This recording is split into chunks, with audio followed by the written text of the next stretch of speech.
Hello hi everyone, welcome to my channel. ఇదైతే చకోడీ recipe అండి. చాలా సింపుల్ రెసిపీ.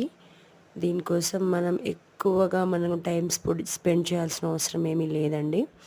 మనం బయట తెచ్చే బదులు ఇంట్లోనే చక్కగా హ్యాపీగా ప్రిపేర్ చేసుకోవచ్చు. దీనికోసం 1 కప్ మైదా తీసుకున్నాను. 1 కప్ అంటే ఇట్లా మామూలుగా కాకుండా ఇట్లా అదుముకొని పైనుంచి కరెక్ట్గా తీసుకుంటే కరెక్ట్గా వస్తుంది.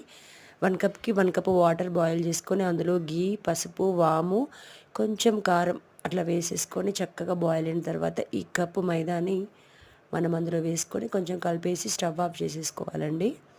తర్వాత డౌని కొంచెం గోరువెచ్చగా అయిన తర్వాత చక్కగా చేయి తడుపుకొని మంచిగా దాన్ని మొత్తం ఇట్లా డౌన్ ప్రిపేర్ చేసుకోవాలి. మంచిగా పిండి ముద్దలా ప్రిపేర్ చేసుకొని మనం ఇంకా దాన్ని పొడుగ్గా దాల్చుకొని వాటిని రౌండ్గా చిన్న చిన్న చకోడీస్గా మంచిగా చుట్టేసుకోవడమేనండి.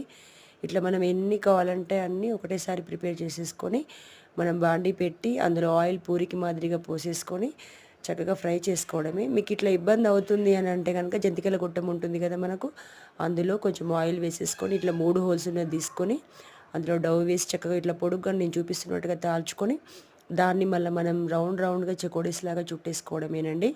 ఇట్లా మనం అన్నీ ఒకేసారి ప్రిపేర్ చేసుకొని వాటిని మనం డీప్ ఫ్రై చేసుకుంటే ప్యాన్లో కనుక చక్కగా ఫ్రై అవుతాయి. ఆయిల్ బాగా ఫ్రై అయిన తర్వాత వేయాలి. ఆయిల్ బాగా హీట్ అయిన తర్వాత వేస్తే ఫ్రై అవుతాయి. సో అట్లా వేసుకొని బ్యాచ్ల వైజ్గా ప్రిపేర్ చేసుకోవాలి. మీకు నచ్చిందా ఈ రెసిపీ? డెఫినెట్గా ట్రై చేయండి. ఎలా వచ్చిందో నాకు కామెంట్ చేయండి. Thank you watching my channel everyone.